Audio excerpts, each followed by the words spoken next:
Hi guys. So, we're back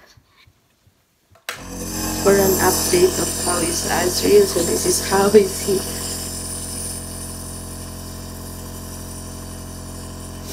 We have to do this guys 3 times a day.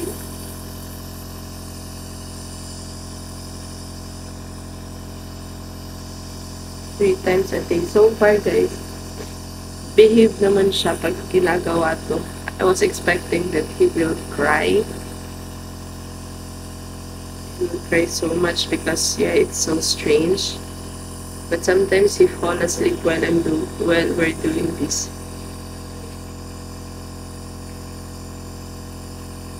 Inaantok siya guys pag ginagawa to sa kanya.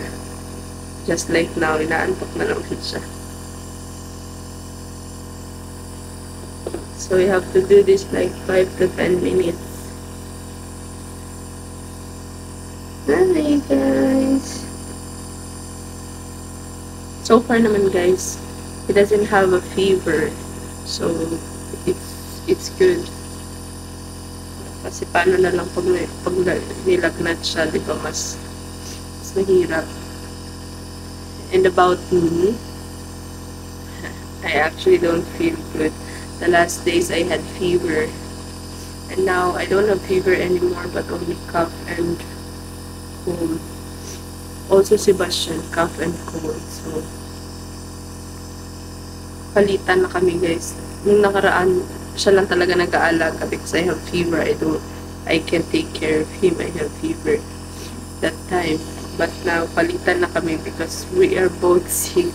Siya din, may cough and cold din siya. So you also need to rest sometimes. Naiinis na siya.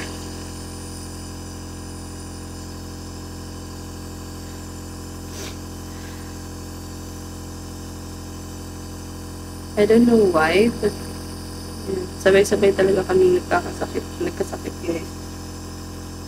But Azriel is getting better now. Hi. How are you? You feel better now? Problema lang sa kanya guys, di ko alam, siguro dahil dala din ng niya, nararamdaman niya. Hindi siya masyadong makatulog ng maayos. Dati kasi tuloy-tuloy yung tulog niya, ngayon hindi. Migising siya after 30 minutes, ganun. Tapos iyak siya ng iyak, kahit natutulog siya, iyak siya ng iyak. Hindi guys, naantok na siya.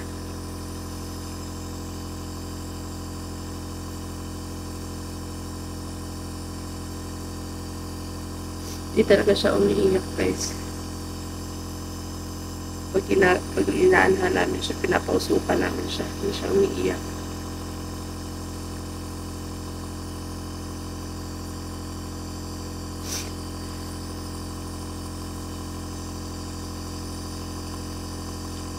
Sana lang talaga gumaling na. Gumaling na kaming lahat. Dito lang talaga kami sa bahay naka-isolate.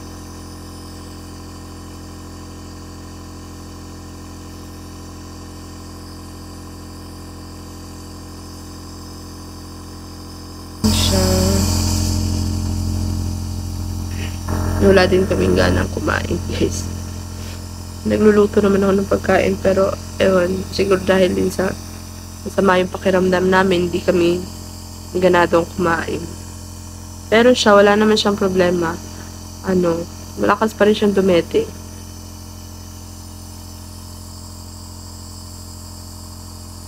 Nantok na siya.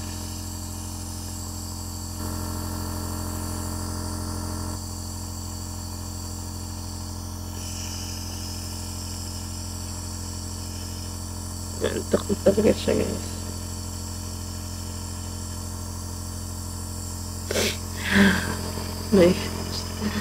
Yung itsura ko para na akong bruha.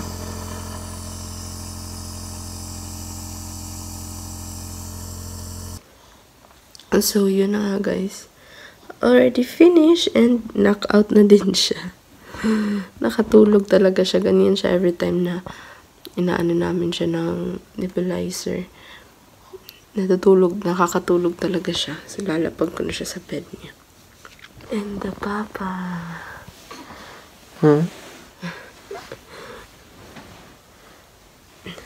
The papa is also sick. He's resting. How do you feel na? It's okay. But Astrid didn't want to sleep tonight again. So yeah, tulog. So, narinig niyo naman kanina guys.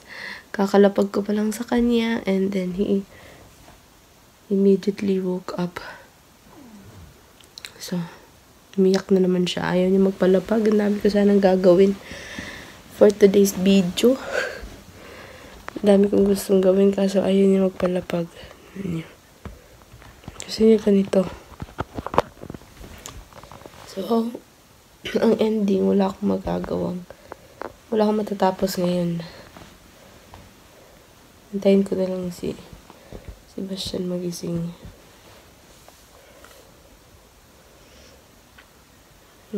Sarap ng tulog.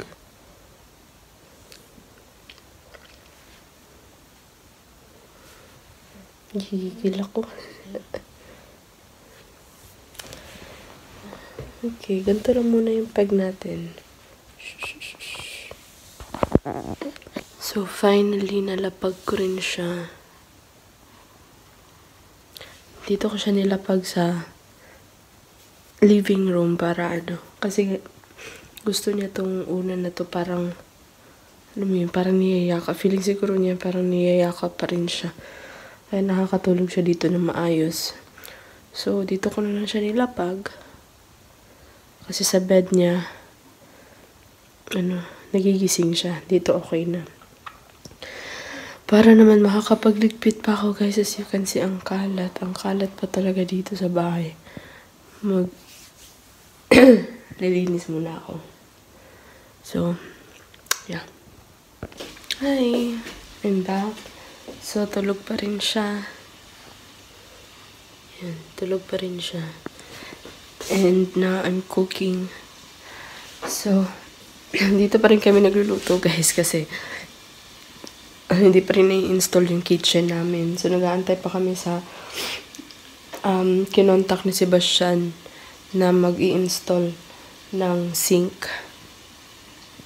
Kasi wala pa kaming connection ng water. So, may tinawagan siyang plumber. And until now, wala pa kaming feedback. Kasi pumunta sila dito to check the yung kitchen namin. So, yan, nagluluto lang ako ng corned beef with potato and nagluluto din ako ng taing. Still sleeping. Tulog pa rin siya. Grabe guys, ang kalat ng bahay. Sobra. Oh my goodness, sasakit ng ulo ko. So, yun lang guys. Just a quick update about our condition. Kasi last vlog namin is, yun nga, yung dinala namin sa doctor, si Azriel. And, just wanna give you a quick update, especially my family from Philippines. Just a quick update about our conditions here. So far, we're getting better now.